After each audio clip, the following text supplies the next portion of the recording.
RTI Live News. Ask for right.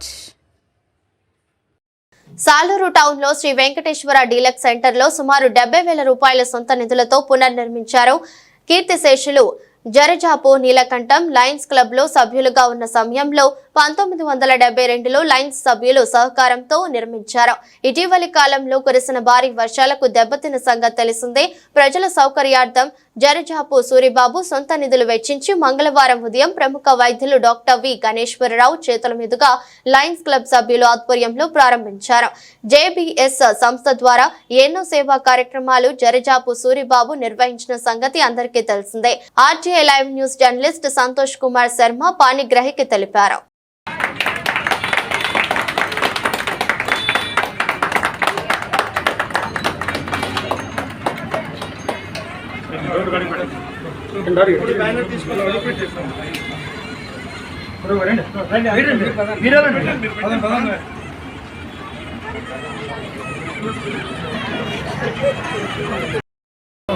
అందరికీ నమస్కారం. ఈరోజు లయన్స్ క్లబ్ సంస్థ ద్వారా జేబీఎస్ అండ్ బస్ స్టాప్ ఈరోజు ప్రారంభోత్సవం జరిగింది. డాక్టర్ గణేశ్వర గారి చేతుల మీదుగా ఈరోజు జరపడం జరిగింది. ఈ ముఖ్య ఉద్దేశం ఏంటంటే 1972లో మా లయన్స్ క్లబ్ సంస్థ ఆ రోజు మా నాన్నగారు జర్జాపు నీలకంఠ గారు ఈ లయన్స్ క్లబ్ మెంబర్గా ఉన్నప్పుడు దీనికి ఆ రోజు డొనేషన్ ఇచ్చి ఆ రోజు లయన్స్ క్లబ్ సంస్థ ద్వారా బస్ స్టాప్ని ప్రారంభించారు. అయితే 72 తర్వాత ఈ రోజు వరకు కూడా 52 సంవత్సరాలుగా ఇది ఇక్కడే ఉంది. కానీ మొన్న వర్షాకాలంలోనే చెట్లు పడిపోవడం వల్ల మొత్తం కూలిపోయింది.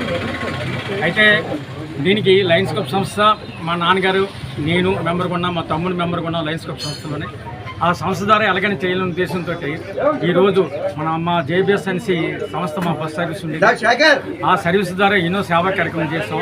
ఆ ఉద్దేశంతో ఈరోజు జేబీఎస్ బస్ స్టాప్ అని పెట్టి లయన్స్ క్లబ్ ద్వారా ఈరోజు ఈ సంస్థ ప్రారంభించి బస్ స్టాప్ ప్రారంభించి ప్రజలకి ప్రయాణికులకి ఇబ్బంది లేకుండా చేస్తున్నాం. దీనికి సుమారు నా సొంత వ్యయంతో 70,000 రూపాయల వరకు ఖర్చు పెట్టి దీన్ని నిర్మాణించడం జరిగింది. దానికి మా లయన్స్ క్లబ్ సంస్థ వారు అందరూ కూడా సహకరించి ఈరోజు మాకు అవకాశం కల్పించడం ధన్యవాదాలు.